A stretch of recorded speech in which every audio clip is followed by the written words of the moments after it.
কি কেমন লাগলো সবার? খুব সুন্দর বলো? আমারও খুব ভালো লেগেছে। তা চলো এই কেকটার ডিজাইনটা তোমাদের সাথে কী করে করলাম শেয়ার করি। তো ফার্স্টেই ইন্ট্রোটা দিতে তো ভুলেই গেছি। ফার্স্টে ইন্ট্রোটা দিয়ে নিই। Hello everyone, welcome my page. চলে এসেছি নতুন একটা ভিডিও নিয়ে। তো দেখো আমি চলে আসলাম বাটারস্কচ ফ্লেভারের উপর একটি কাস্টমাইজ মানে কেক নিয়ে। তো তোমরা পুরো ভিডিওটা দেখে আমাকে কিন্তু তারপরে কমেন্ট করো তোমাদের ঠিক কেমন লাগলো। আর তার জন্য পুরো ভিডিওটা দেখতে হলে তো আমার মানে স্কিপ করা যাবে না, পুরোটা কমপ্লিট করতে হবে।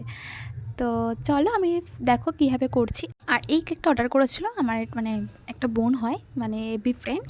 তো সেই বোনটা একটা অর্ডার করেছিল, এই কেকটা নিয়েছিল আমার কাছ থেকে। তো দেখো আমি তো সেভাবেই মানে যেভাবে বলেছিল যে দিদি এইভাবে করে দেবে, এই কালারটা দেবে এরকমভাবেই, তো আমি সেভাবেই করেছিলাম। তো আমি বোনের সাথে বলেছিলাম যে আমি ডিজাইনটাকে আমি চেঞ্জ করতে পারি, আসলে ও একটা ফটো দেখিয়ে বলেছিল ওরকম হবে। তা আমি বললাম যে একটা কেক তো বানিয়েছি ওরকম, তা আমি কি একটু চেঞ্জ করতে পারি ডিজাইন? তা বললো যে হ্যাঁ তুমি চেঞ্জ করতে পারো, কোনো প্রবলেম নেই, কিন্তু কালারটা সেম রাখো। আমি বললাম আচ্ছা ঠিক আছে, কালারটা সেম রাখবো। তো সেইভাবেই দুটো কালার মিক্সড করে এই কালারটা নিয়ে এসেছিলাম, ইয়েলো আর রেড। তার জন্য দেখতে পাচ্ছ কালারটা একটু অন্যরকম। তো দেখো আমি তো এবার আমার না এই নজলটা খুব পছন্দের, টুনি নজল। আমি এই নজলটাই খুব মানে পছন্দ করি কাজ করতে। আর এবারের কাজটাও এই নজলটা দিয়েই ভাবলাম করছিলাম। তো দেখো চারি সাইডটা তো দিলাম, তাও একটু ফাঁকা ফাঁকা লাগছিলো। ভাবলাম যে যেখানে যেখানে ফাঁকা ফাঁকা লাগছে সেখানে আমি একটু পরে একটু ডিজাইন করে দেবো।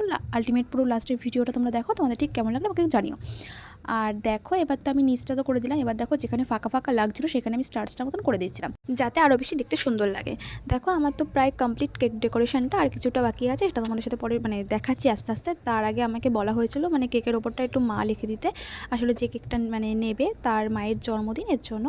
তো দেখো আমি তাই ওপরটায় মা লিখে দিয়েছিলাম। আর এই যে লেখার সময় যে কতটা হাত কাঁপে বলার বাইরে, আমার তো ভীষণ হাত কাঁপে। তারপরে ভাবলাম যে ওপরটায় কী দেওয়া যায়, তারপরে ভাবলাম যেটা পিঙ্ক সুগার বল অ্যাড করা যাক। তো দেখো আমি পিঙ্ক কালারটাই দিয়ে দিচ্ছি, বেশি আরও দেখতে সুন্দর লাগছিলো। আমার তো বেশ ভালো লেগেছে। তারপরে মানে যে কেকটা দেওয়া হয়েছিল ওখানে একটা বাটারফ্লাই অ্যাড করা ছিল, তাই ভাবলাম যে একটা বাটারফ্লাই অ্যাড করে দিই, কারণ ও বলেছিল যে ওই কেকটার মতনই, তাহলে হয়তো বাটারফ্লাইটা অ্যাড করা যাক। যেটা বাটারফ্লাইও আমি অ্যাড করে দিচ্ছিলাম। আর বাটারফ্লাই অ্যাড করার পর লাস্ট লুকটা তোমরা একটু দেখো, তোমরা প্রথমেই দেখে নিয়েছো, তাও তোমাদের সাথে একটু লুকটা পর শেয়ার করছি। তোমরা দেখো একটু ঠিক কেমন লাগছে, দেখতেই পাচ্ছ কতটা কিউট লাগছে। আমার তো বেশ সুন্দর লেগেছে। তো দেখো তোমরা ঠিক কেমন লাগলো আমাকে একটু কমেন্ট করে জানিও। আর পুরো ভিডিওটা দেখার জন্য থ্যাংক ইউ। যারা যারা এখনও পেজটা ফলো করোনি তারা একটু পেজটা ফলো করে দাও, আর আমার এইভাবেই পাশে থেকো। আর লাইক কমেন্ট শেয়ার করতে কিন্তু একদম ভুলো না, আর পারলে একটু পেজটা ফলো করে দিও। তো দেখো এটা ছিল কেকটার ফাইনাল লুক। তোমাদের ঠিক কালারটা বা ডিজাইনটা ঠিক কেমন লাগলো আমাকে একটু কমেন্ট করে জানিও। আর যারা যারা অর্ডার দিতে চাও আমাকে, তারা ইনবক্স করতে পারো, আমি অর্ডার নিয়ে নেব। তো দেখো এটা তো পুরো ফাইনাল লুক তোমাদের সাথে দেখিয়ে দিলাম, তাও একটু ভালো করে সাইডে দেখিয়ে দিয়েছিলাম যাতে আরও তোমাদের বুঝতে ক্লিয়ার হয়। তো দেখো আজকের মতন টাটা, দেখা হবে অন্য কোনো ভিডিও, অন্য কোনো কেক ডেকোরেশন বা অন্য কোনো ব্লগে। ততক্ষণ পেজটা যদি ফলো না করে থাকো তাহলে ফলো করে দাও। চলো আজকের মতন সবাইকে টাটা টাটা।